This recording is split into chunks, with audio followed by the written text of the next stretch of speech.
Hello, this is Kim Nelson. The tutorial I'm going to work on this evening is kind of going to be a general rendering tutorial in Photoshop. We need to cover some specifically diamonds and cabochon stones, but I may do a little work with metal as well. So I'll pick what I want to start with.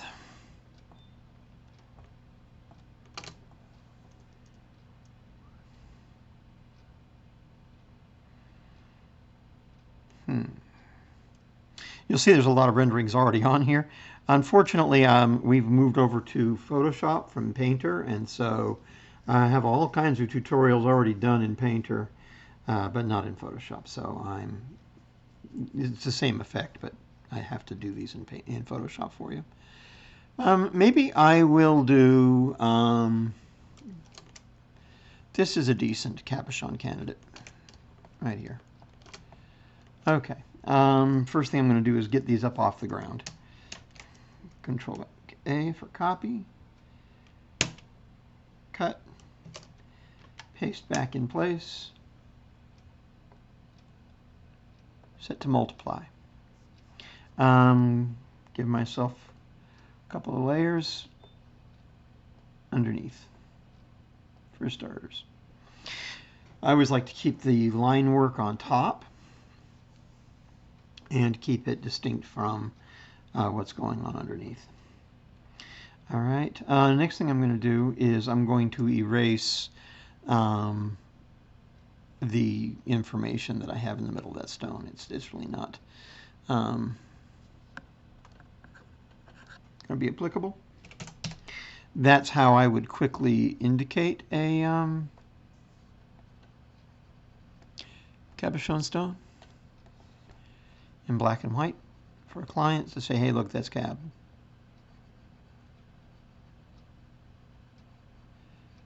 I'm not going to start with that here. You will notice that the quality of the lines is nicer than what we're getting normally in Photoshop. Painter is a little more elegant, I have to say, in how it handles line work. Okay, so I'll go ahead and just knock in some basic color.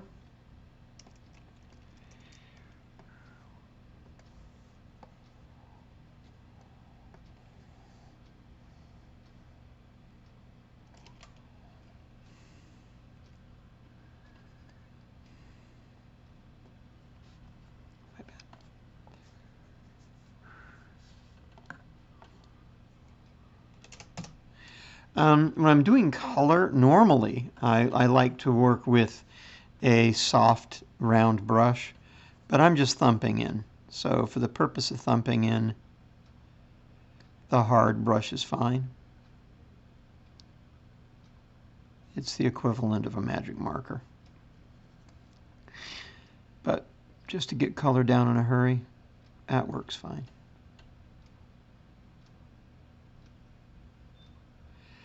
I'm going to do the oval cab in the center.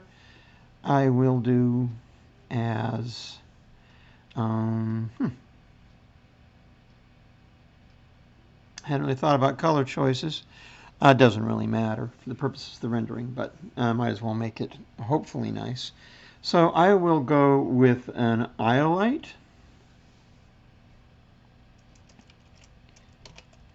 That'll actually go nicely with the color I already have picked on the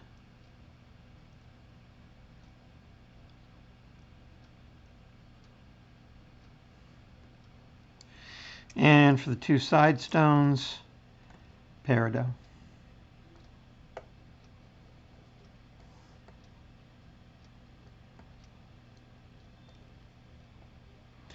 And you want the color that you put in here to be a good rich and, if anything, slightly dark color. Okay, now for the Iolite, I need a shade color, so I'm going to come in here and get something that's quite dark. Iolite's not a very brilliant stone, It's kind of sleepy, so I wouldn't get as dark as I would, say, for a sapphire. And now I'll start using a more realistic brush for paint, and that would be soft round, opacity and flow for the pressure control, for the expression, as it were.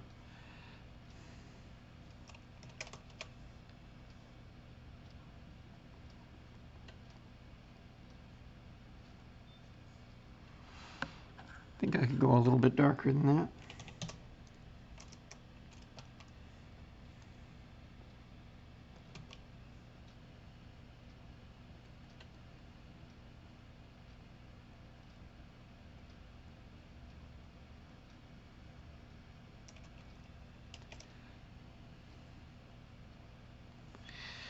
And then under here, on the other side, I'll go with white.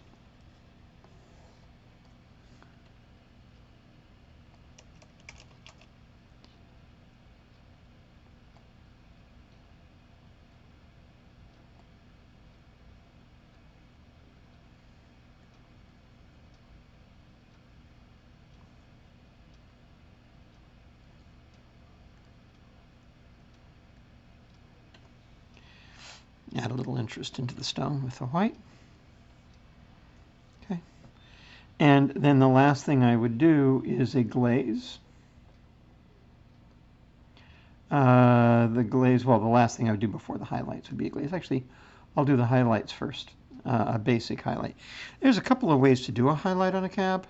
For a stone this size, I would normally just do a circular, or in the case of an oval, a slightly elliptical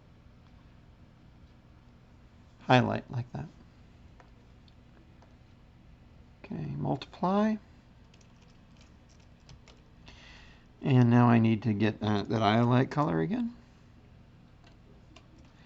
But I'm going to want it to be more saturated, a little more blue, a little less gray.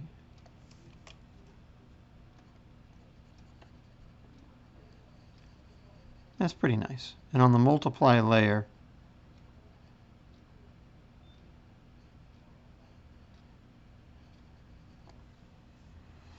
it'll give you just about the right effect. And then I will erase out, take the opacity down about half.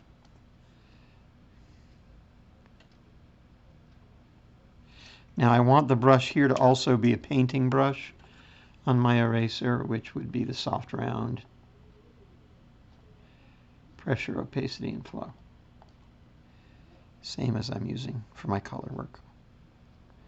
And that way, by using the pressure sensitivity of my device,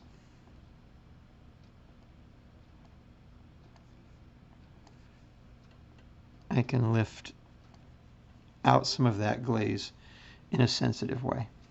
Okay? And then the last thing I would do would be to actually go on top, put a layer above the lines. And actually, I'll label these so you can see.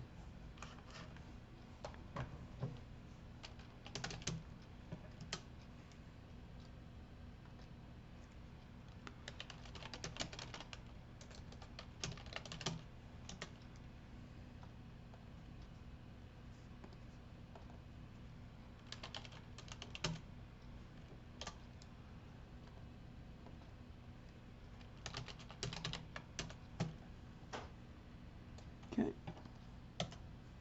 So, come in here on the highlight layer, which is set to normal, and go with pure white with my brush.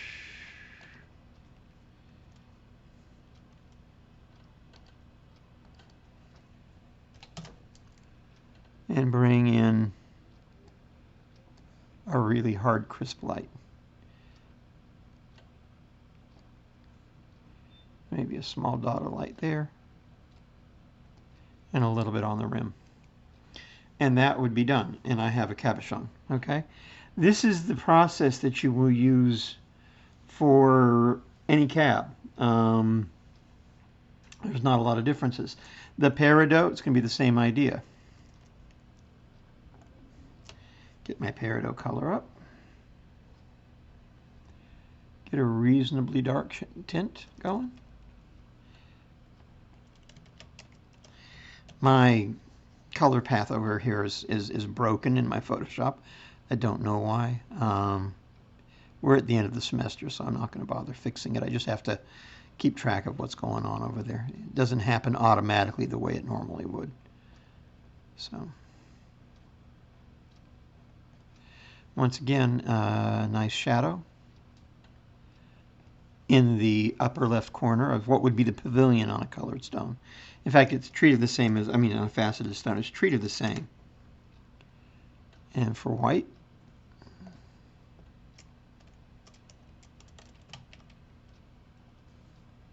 I don't want a clone stamp, so that's fine.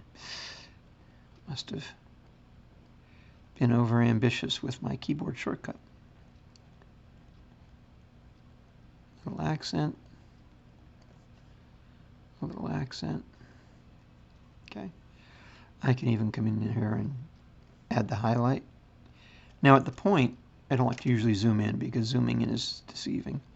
But at the point here, I'm going to want a more vertical, pointy looking highlight. And come in here with my eyedrop tool, pick up that original peridot color. I'm going to want to take it lighter and more yellow. Nice and intense.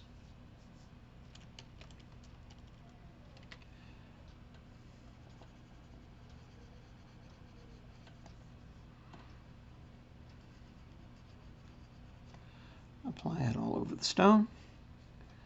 Hit my eraser tool. Lift out a little. Lift out a little. Lift out a little on the highlight. And then come into the highlights. Brush tool. And really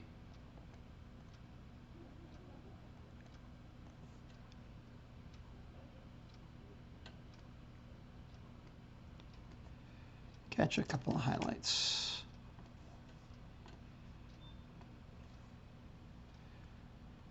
And there you go. Caps. Now, as far as the yellow ochre, as far as the gold goes, ideally, if this were in Photoshop, I would be able to lock my alpha and go after those and paint them so they weren't black. That's a lengthy thing to try and talk about doing right now, and it's not necessary. This will work fine.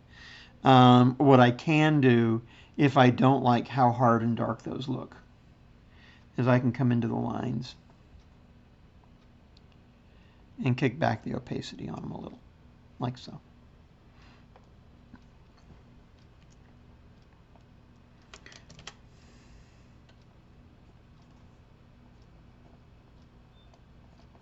Okay, so I want to do the same thing here, so render them out, so I will get a shade color for the metal, which will be a slightly grayed brown. And then considering the form of the piece, get a reasonably large brush.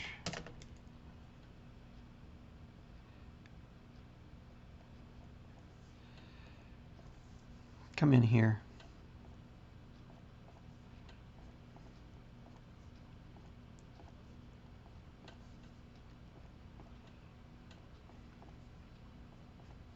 And pick up some of the form.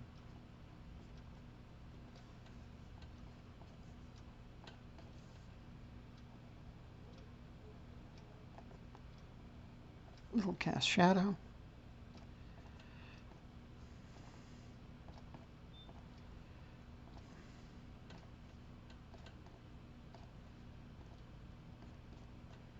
Okay, so there. I've managed to put in a little bit of form.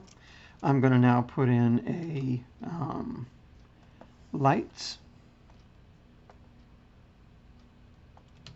I'm going to kick my brush size down now a little bit. Don't want to have all the brush strokes the same size.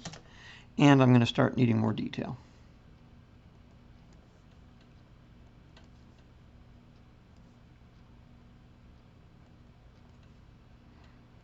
On a bezel like that, I want to have different colors going around. Usually these areas are the shadow area. These areas are the highlight. And I'm not at the highlight yet, but when I am, I will bring that in. This nice, warm, rich yellow is really good for the reflected light along the bottom rim of the shadow side of the piece. And it's really good, you know, what it's meant to be is the light color where light's hitting the piece. Now, be careful not to paint over all the yellow ochre color. If you paint over all that yellow ochre color, you're going to have really pale, washed out looking metal. That base color is there for a reason. It's tempting to get rid of it, but don't. I know this is a prettier color, but it's only a prettier color because it has the yellow ochre base to give it some life. You get rid of that yellow ochre base and you've lost that feature. Okay. I don't worry about going outside of the lines right now. I clean all that up at the end. I mean, I'm not aiming to go outside of the lines, but I don't really care if I do. Okay, so now core shadow, the darkest part. It's important to get a real rich dark happening. You don't put it in a lot of places. Cast shadow is a good spot for it. But pick a few places. Usually it's where the form is turning towards the light. Right before it hits light, it gets a core. But these core shadows in painting for metal for jewelry really give you the range that you need to get good pop, to get a real crisp looking reflectiveness. I don't like what's happening in here. I'll address that in a minute. The last step is the highlights. Those are a cold lemon yellow and quite bright.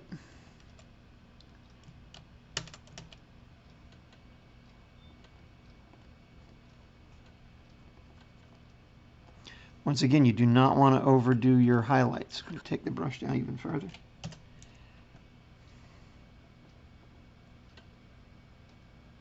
Too many highlights, you end up with washed out looking metal.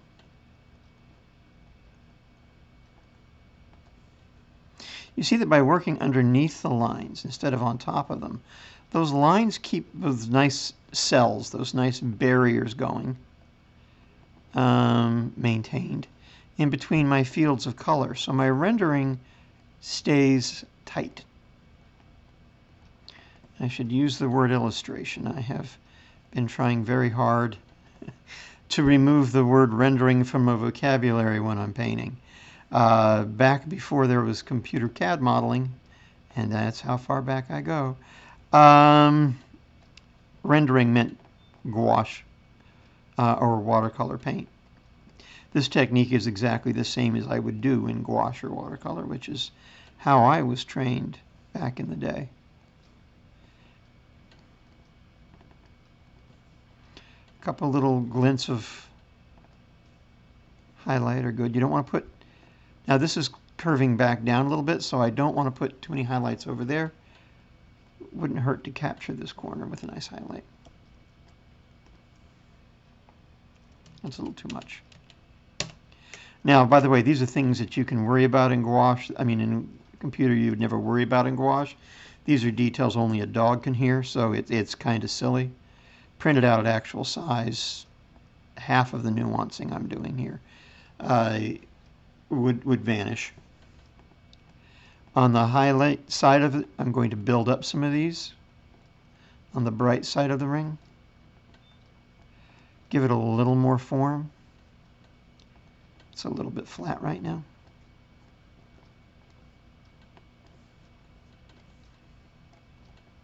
You just want to have a really obvious light and dark side of the piece.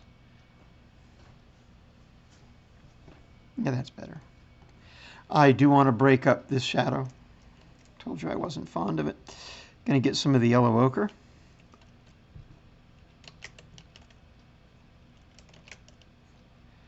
I'm going to come in and just split it. Just about any way will do. Just something so that it's not that big dark shape there. Last thing I want to do is to pick up a detail for these flush set or gypsy set stones. And that is that there would be a highlight. This metal gets mounded up as it's pushed over the stone. Now this is a case where I can't get at it because of the line. So I'm going to go to the highlight layer, and that will allow me to paint over the top of the lines from the original computer printout. Also helpful if I want to carry that highlight across the top of there. Okay. Yeah, that top view is fine. Okay, so cabochon, a little bit of gold. All right, so now I've got to do a diamond for you. I'd like to do diamonds in a couple of different sizes so that you can see the difference between how I would handle a larger stone and a smaller stone. I have a few things I just swung over here, so I'd have a choice, a selection. Step cut, not going to go there tonight.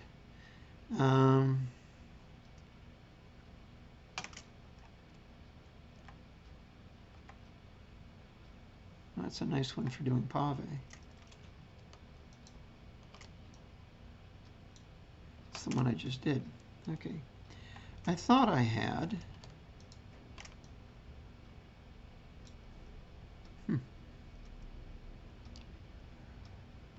I guess not. Okay, I'm going to do an oval. It's a really big stone for a diamond. But not impossible. Not absolutely incredible. So, okay. I'll do this as a diamond. Once again, if there's a metal mounting, I always paint the mounting first. Okay, so I'll make this a white metal mounting. Give me a nice big brush. I got to select the whole thing, and I've actually got to make the background white so I can cut, paste, get that on its own layer, multiply, a couple new layers, move them underneath, and then I can start to paint. So, working in white metal, big brush,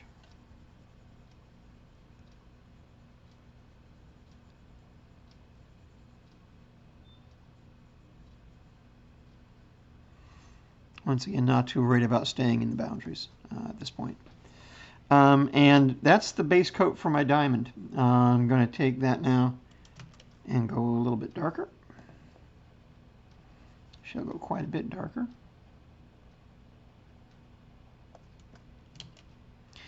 And I need to do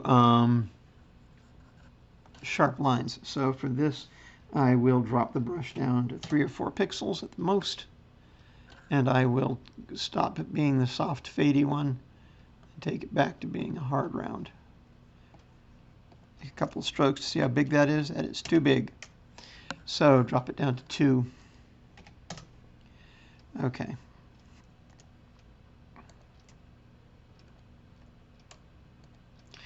And in Photoshop,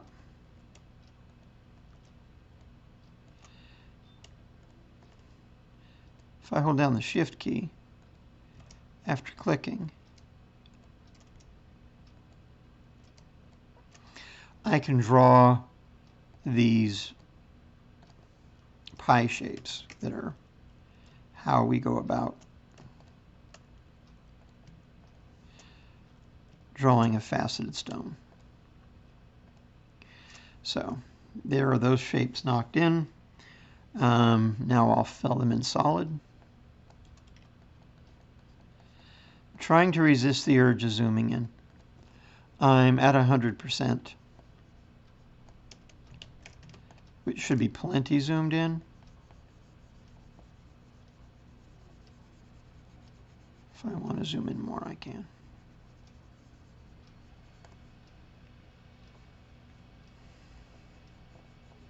I try never to go above 200%. For rare detail, I'll go up to 300, never go above 300%. That's crazy. You really will be drawing things that will never show up in a printout. So there's really no point in doing the work if nobody's going to see it. The idea here, as always with a faceted stone, is just to give the illusion of lots and lots of detail. Okay.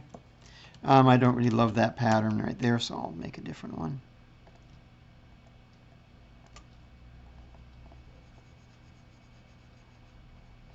That click, then shift click, is a very nice thing to have access to. Now, as far as the white, which is next, I have a choice. I can use erase or I can use white paint. I'll go ahead and use white paint. It does make a difference in that if you erase in Photoshop, you've created an area with no color in the pixels, no information, which is really useful for things like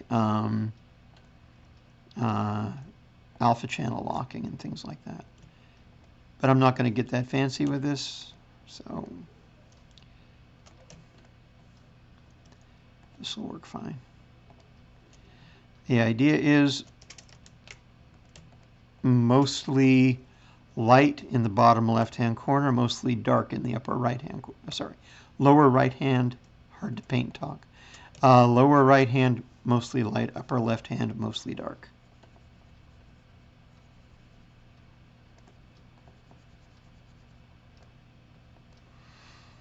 And once again, trying to leave, I leave areas unpainted. I add more shapes into a shape. Anything to give me a feeling of more detail. I'm going to bring some of those darks down in here.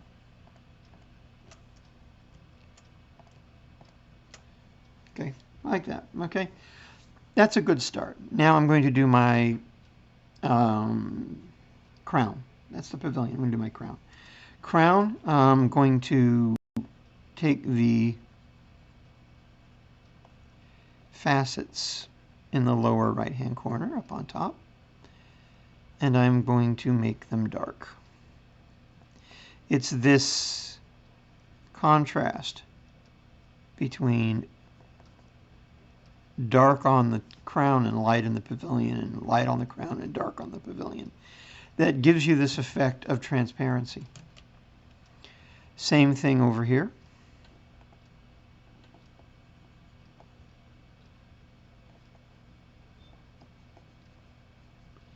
This is a large stone, so I will go with the star facets as my highlights. On a smaller stone, I would pick a bezel facet instead, so I get a nice big flash.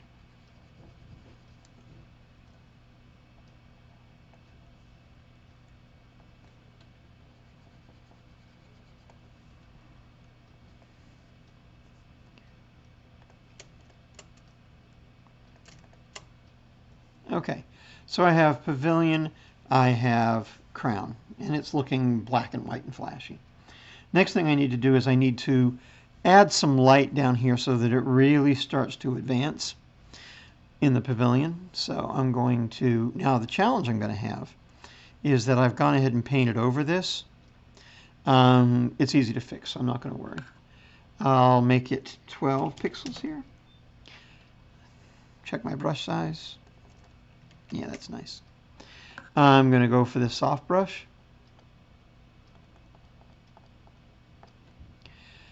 And I'm going to take my opacity down to about half. I'm going to come in here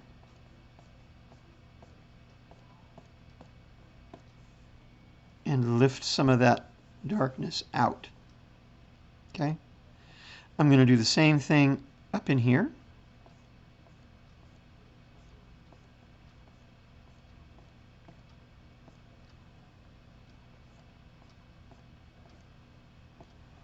Like so. Now I do need to restore the darks that I just obliterated. So.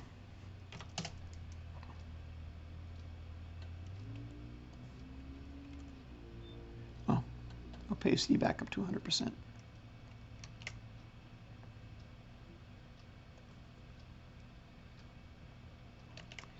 Brush is a little big and clumsy.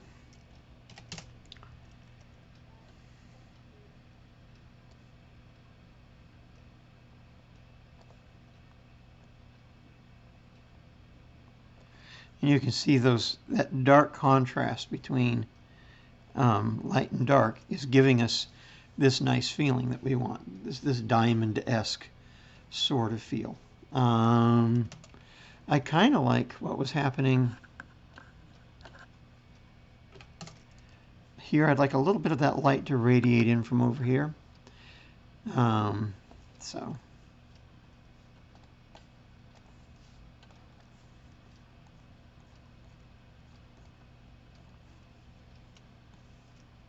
That's enough. All right, now for the facets which go on top. By the way, these would be labeled the same as the ones before.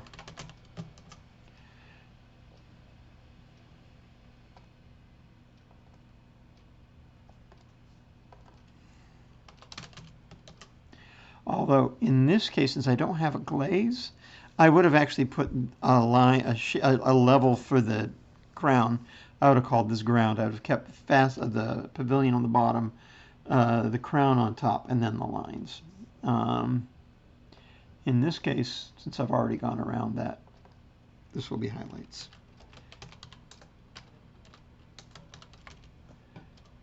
All right, the reason I'm going to do highlights again is I don't want these dark lines over in the upper left-hand corner where I have my real bright highlights. And I don't want this to be a soft brush anymore. Hard round.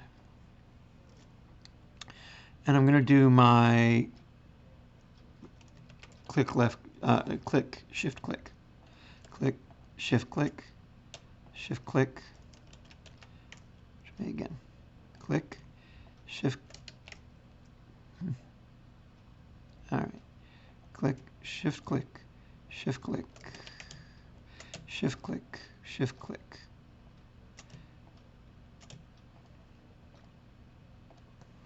What you're trying to get, and I'm not getting a good effect with these shift, click, shift, is a really hard, crisp white triangle. So since I'm not getting it that way, I'll do it freehand.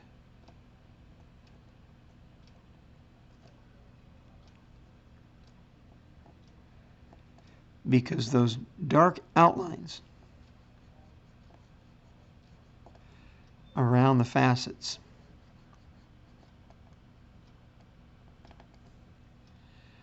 are making these facets too small.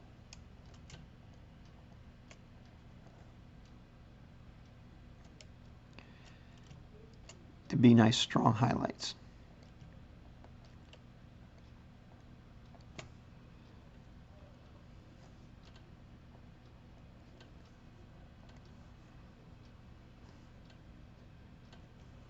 Okay, and the same thing would be down in here.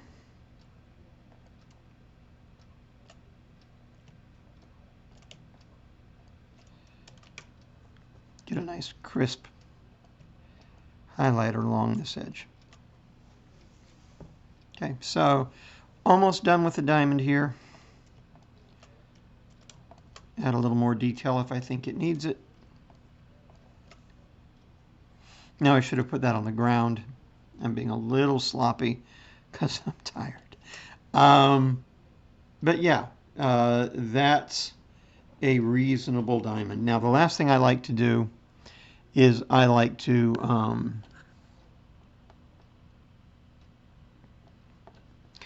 do a diagonal line across the table,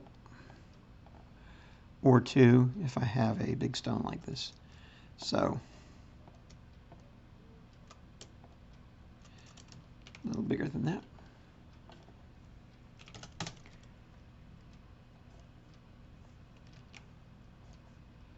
Like that, and then a smaller one.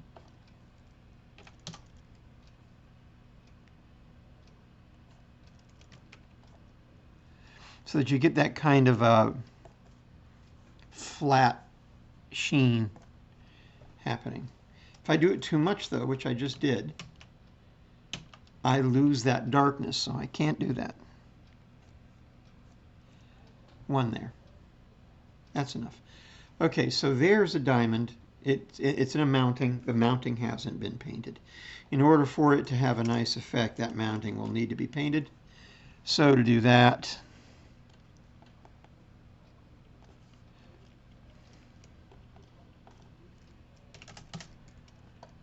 on the ground,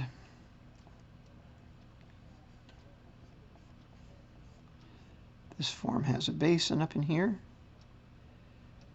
a shadow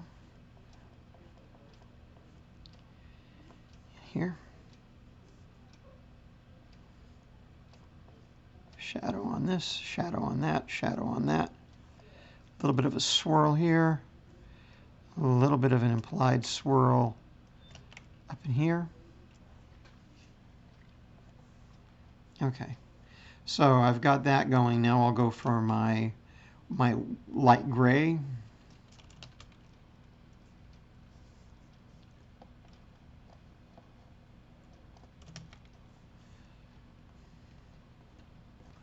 In here, here. That brush is big. I would like to be able to now control the size of the brush with pressure.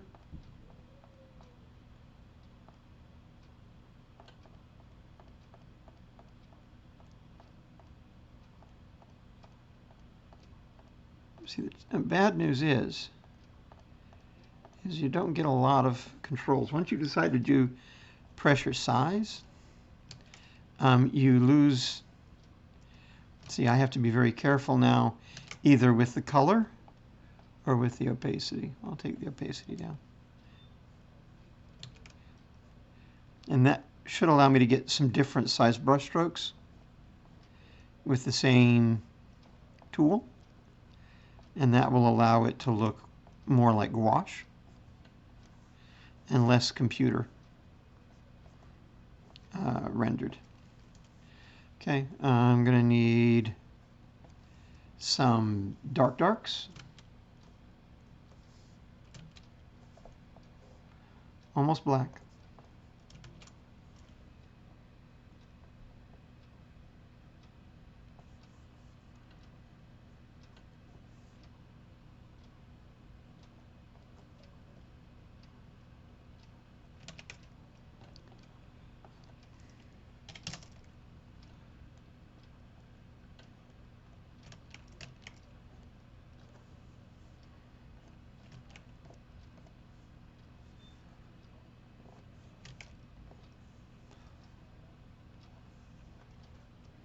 Something like that will do. And then highlights. And for the highlights, I will start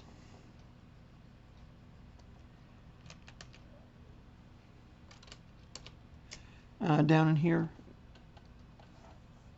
using the ground layer. And I do want to have back that pressure and flow, opacity and flow, because it just gives me a more sensitive feeling.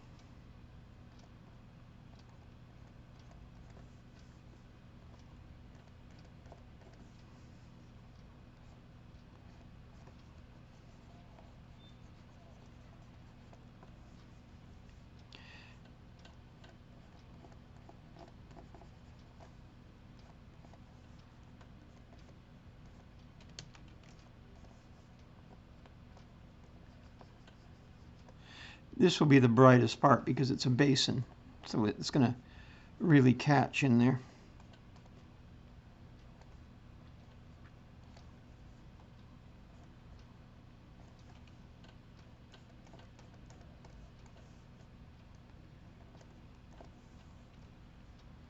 Okay, and then go above this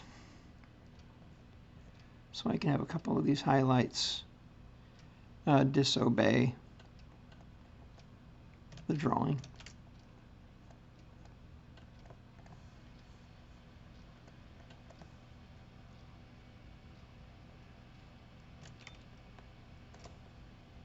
Like so. All right, last thing to do are the prongs. Prongs are simple. Shadow, shadow, shadow, shadow, light dot, light dot, light dot, light dot. Okay, and the last thing I would like to do is I would like to come in here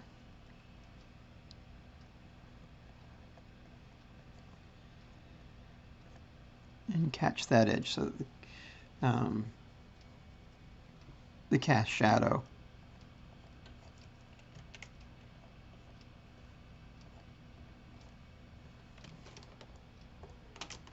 yeah. Okay, and if I'm going to clean it up, at this point I can use an eraser.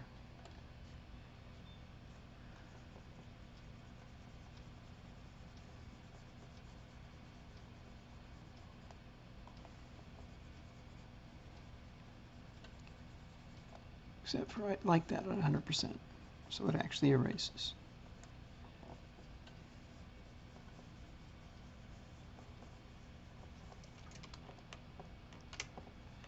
Okay, so there's a large diamond. So now I'm going to do small diamonds. And I like that one that I had before, so I'm going to find that. This one. Because this will give me a good chance to play with diamonds in form, in space. Do this in yellow metal. So yellow ochre again.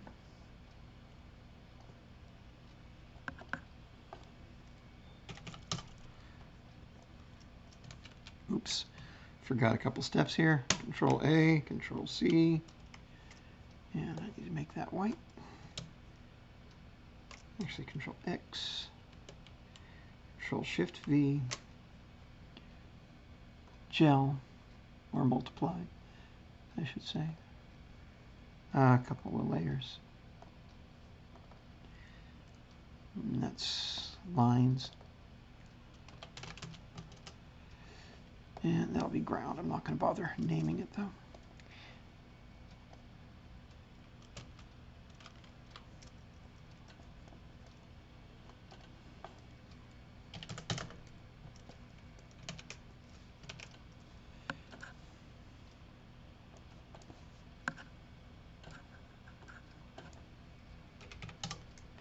Just setting the brush up. Went ahead and used that hard round again just because it's quick for pumping in color. And like I said, I'll clean up the edges later.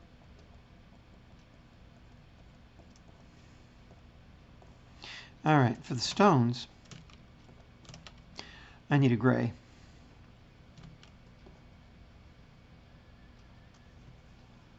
And it's not bad to have the color of the yellow show through. So I will do that, opacity and flow.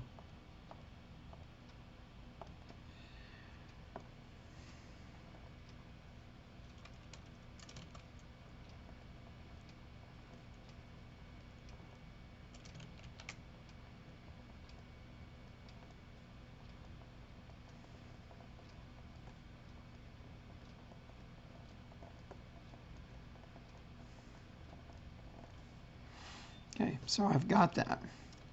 Now I need a slightly darker gray. Kick this brush down to 4.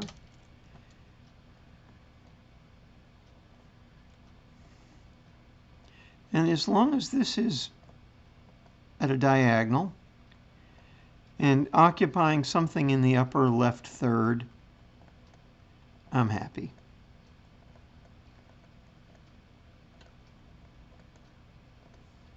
Okay. like so. Now I need to go down to a 2-pixel brush. I need to go to hard round.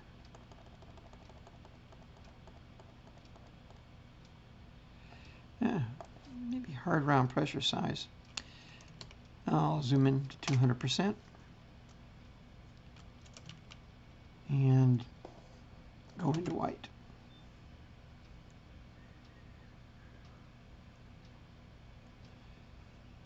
Okay. Now the problem with it being opaque, that's just size. Yeah, okay. The problem with having any expression at all on a brush is that it tends to not be fully opaque. But okay. Diagonal.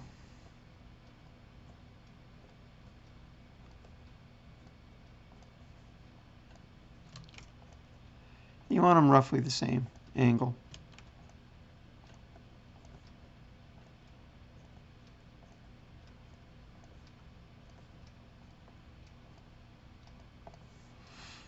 Okay.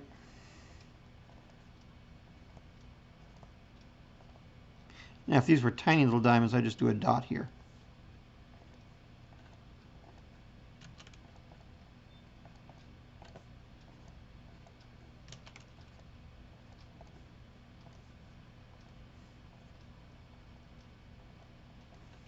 Okay.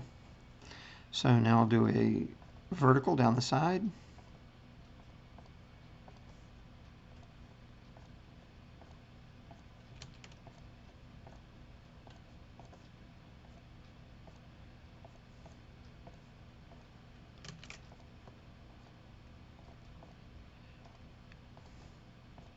I used to always joke that I do my first initial, okay? Because that's what it ends up being. And how many of these lines I have to do depends on the size of the stone. These are intermediate size, so that extra brush stroke helps. All right. And then I'll start adding more brush strokes as I need them. Horizontal across the top here and there. Once again, because you're doing faceted stones, the whole game is to make it look like there's a bunch of detail, but to make sure creating that bunch of detail doesn't take you a bunch of time.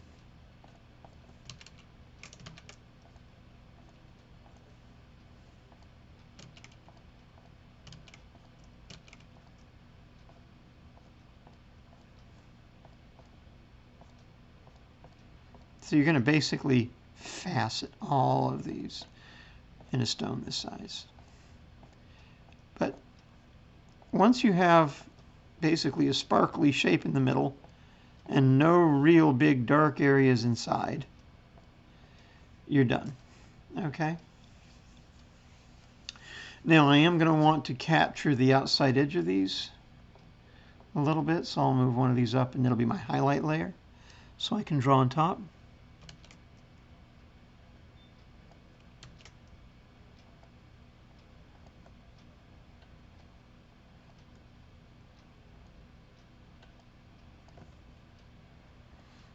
Basically so I can somewhat ignore the dark lines. By the way, I can also kick those lines back a little bit so they aren't so bold.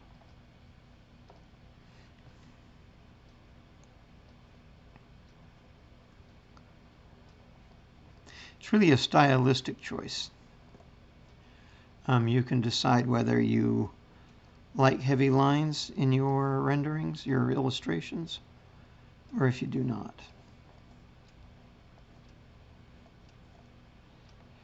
The thing you have to avoid, and it's the very thing that happens as I'm doing this, is flatness. You'll notice that since all these stones are being done the same way, that you have no feeling for light and dark. They just all look like generic stones. I'm about to change that. Okay, to do that, I'm going to go to work in the metal.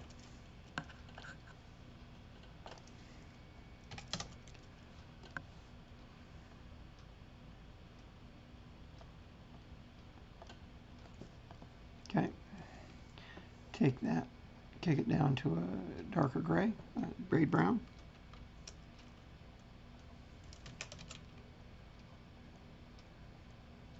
It's too gray. Starts to look green. It's too gray.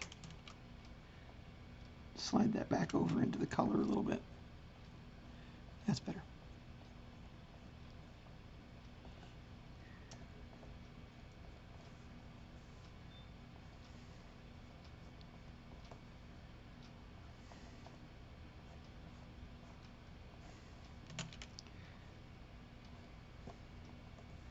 Now there's not a lot of metal here to play with. It isn't covered in stone. That's all right.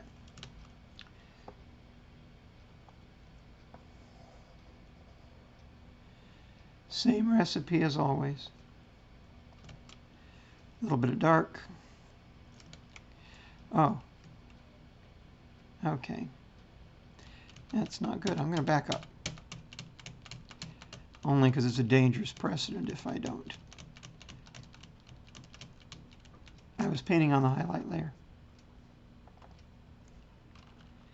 which means I'm able to obliterate my lines, which is okay for me because I'm experienced, so I can obliterate my lines if I want to. You guys cannot. So I'll do that again, this time without working on the wrong layer.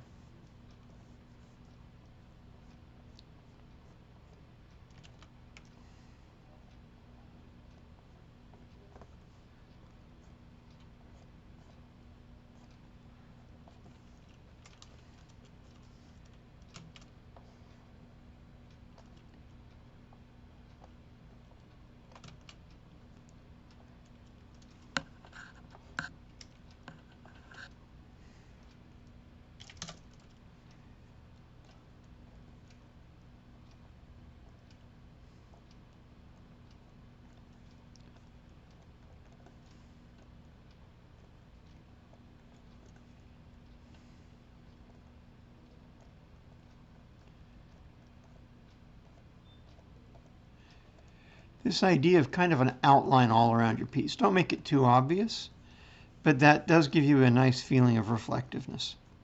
So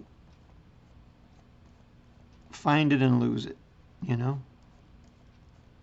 That's what they used to say back in illustration school.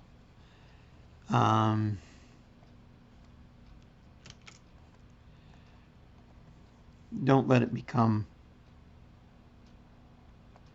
a static, boring outline.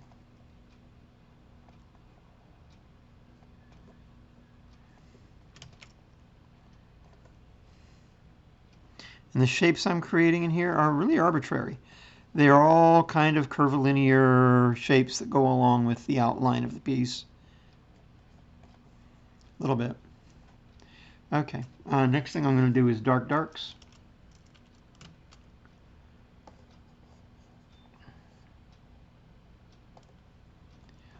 Don't need a bunch of these.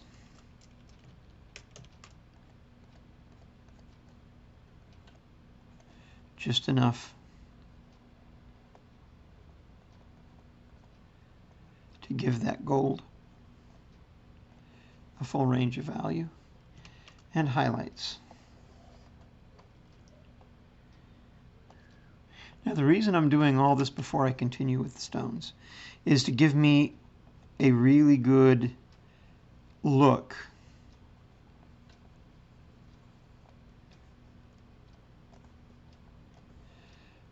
at what I'm going to need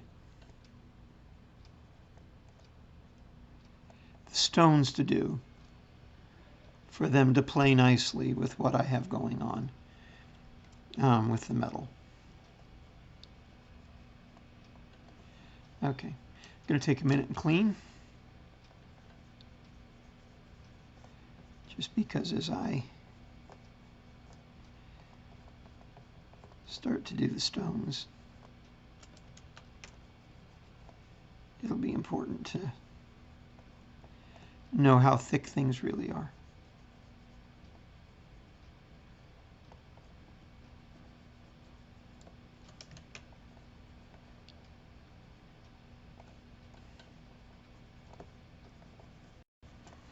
Okay, so now I'm going to start taking the stones and really working them through. I will now go on to the highlight layer. I'm going to pick stones that are coming up and over into the light. I'm going to keep that 3 pixel brush, which is too fat. And I'm going to reestablish, go back over some of the keystrokes.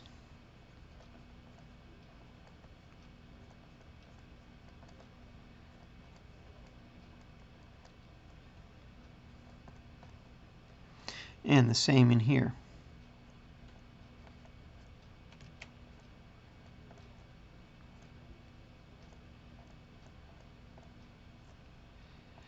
The ones that I know are in the shadow, I am not going to spend any attention on because I want them to stay in the shadow.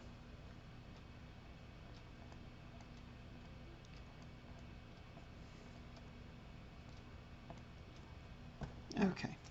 After I've done that, I'm going to go back to the ground and I'm going to pick which are my brightest stones or my least successful stones.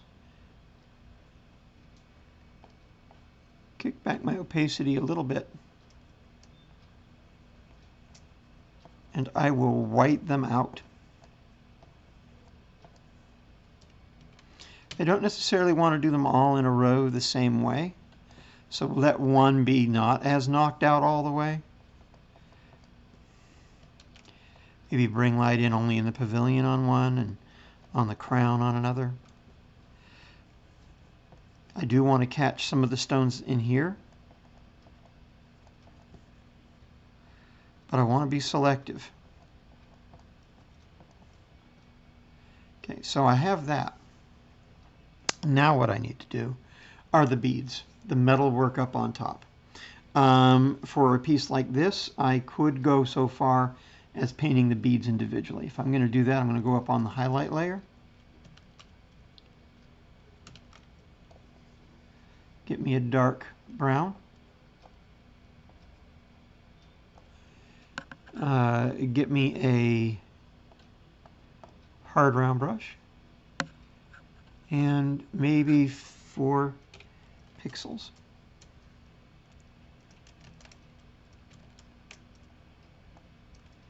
And I'm going to draw the beads, maybe a little darker.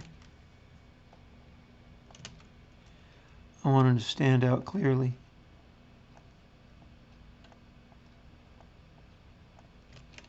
Make them nice and full, because what you're actually painting is the outline of the bead.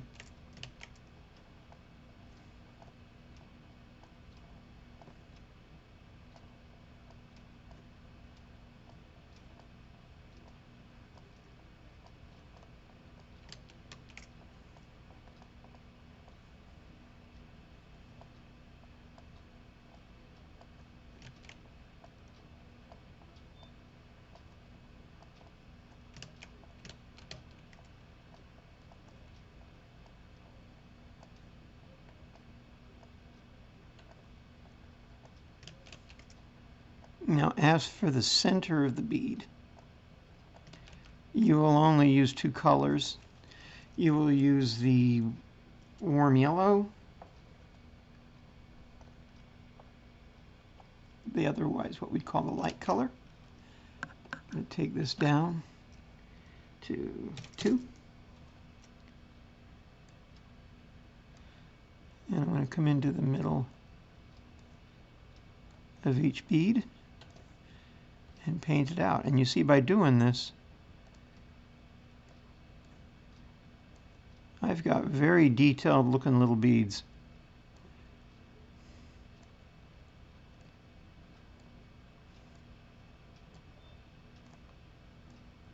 I'll catch them all in this manner.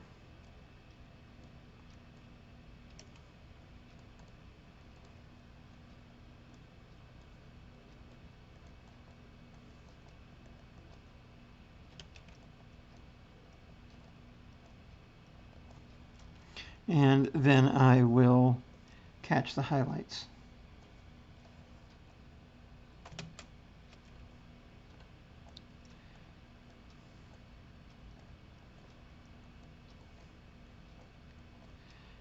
which will be the same area where the almost purely white stones are.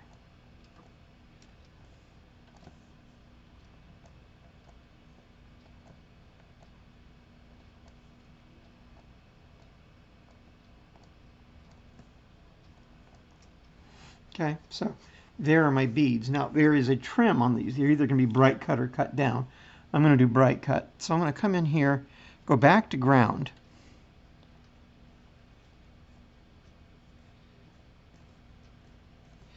And because I'm on the ground layer, I can't obliterate those outlines. They're safe.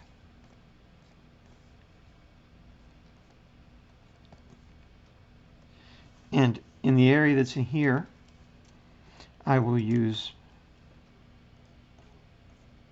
the less light yellow. Okay.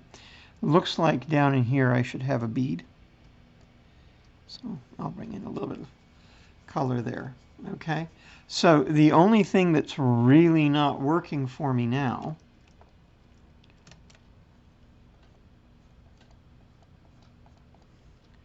is right up in here. And there are some areas that are too dark. So I'm going to go up into the highlight layer so I can ignore the outline of the piece. And catch that. Actually, I think here is just a matter of me not getting it before. Nope, it's there. Okay. So once again, but I'll stay on the outside because that helps read the form a little better. Okay, so I'm getting there. I'm getting close.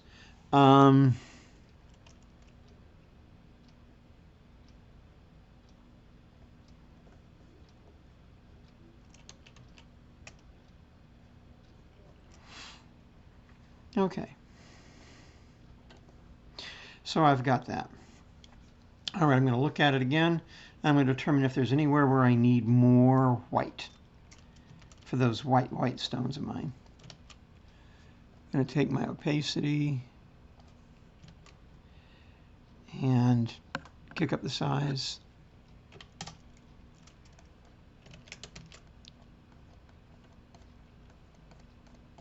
And if I need to, I will actually white out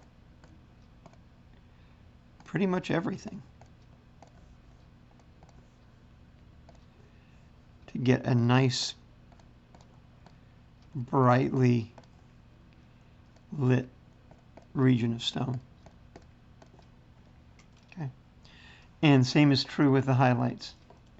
If these highlights need to go almost white,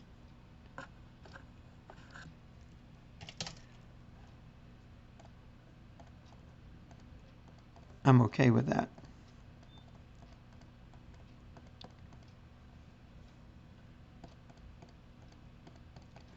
Because what the most important thing for me in a piece like this is the form, over and under, over and under.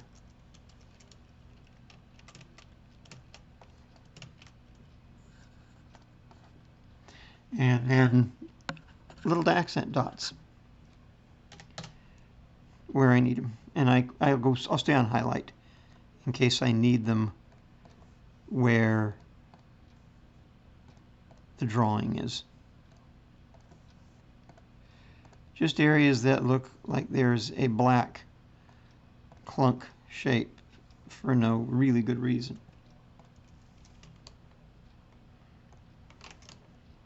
Okay. And the only thing I would do after this is this shadow area is really not reading great to me. So I add one more layer, set it to multiply,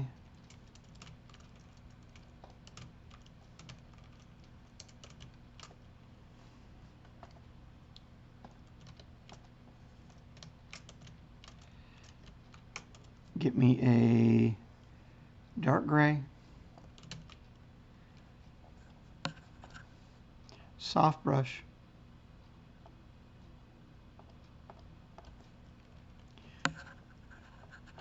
reasonable size, like 6. I'm going to come in here That's too brown, too black. It's not the light or dark I'm concerned about. Light and dark are fine. It's the lack of brown. This is yellow metal, so I've got to keep that yellowness intact. Okay, so I get a really nice clean drop. And then I'll come here to opacity.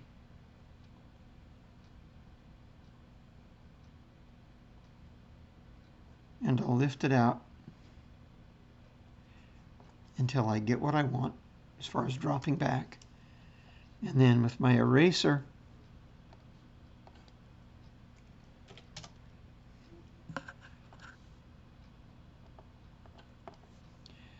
set to a nice low pixel.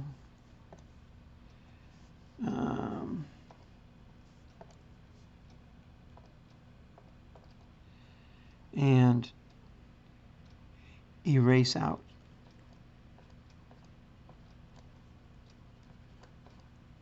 A couple highlights. There. That's done. Okay, so I showed you how to do pave small stones, a large stone. Oh, and there it is. It's on the same layer here. And color cab. All right. So that's it. Thanks so much for watching. Have a good evening.